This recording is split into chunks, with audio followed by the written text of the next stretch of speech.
Hey, Conor here in Montevideo, Uruguay. This is the beach of Pocitos.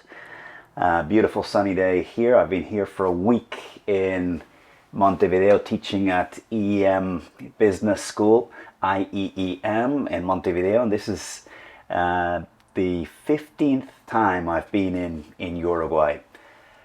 The message I want to share with you today, just as I'm about to grab a taxi to the airport, you can't want it more than them.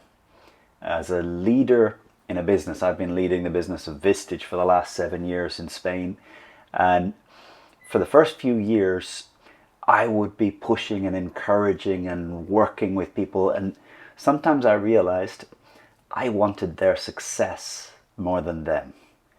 As a teacher in IESE, as a teacher here, sometimes I sit with a student, I can see their potential, I can see the impact that they could make, I can see projects that would really be important for them, but I realize I want it more than them. I want it for them more than them. And that one of the most important things we can do as a teacher, as a leader, as a person in a family, as a friend, is be aware who wants it more.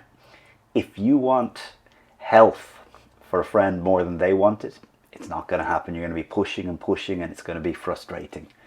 If you want them to be promoted more than them, you're going to be pushing and pushing.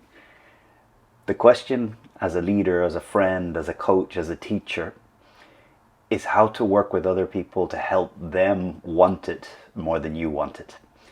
And only decide to put your best energy to support people when you've realized that they want it at least as much as you, and hopefully you can help them picture a future that is so compelling for them, see that it's such an important thing in their lives, this action, this achievement, this journey, whatever it is, but work on helping people want it at least as much as you. When I have students in my class, if they don't want learning, if they don't want growth, if they don't want to take the skills from the class as much as I want to see it, then there's nothing that I can do. Often I say to a new teacher, a new professor at a business school, that you're not really a professor until you kick a student out of class.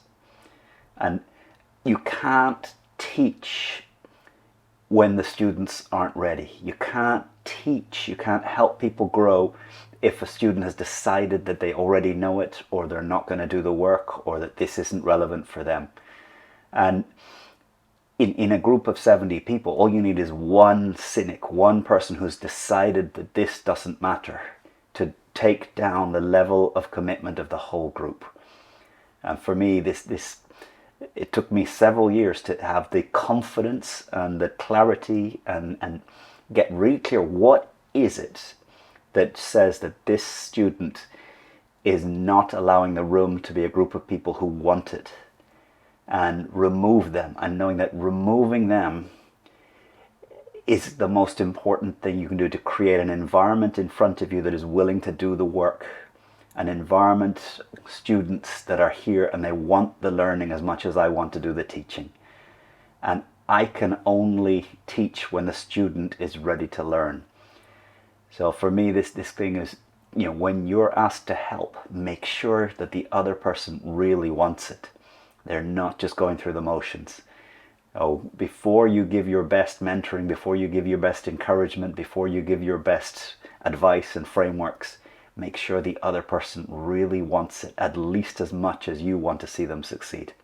So again, have a good one from Uruguay here. It's goodbye to the sunny Pocitos beach, back to Barcelona tonight. Have a great one.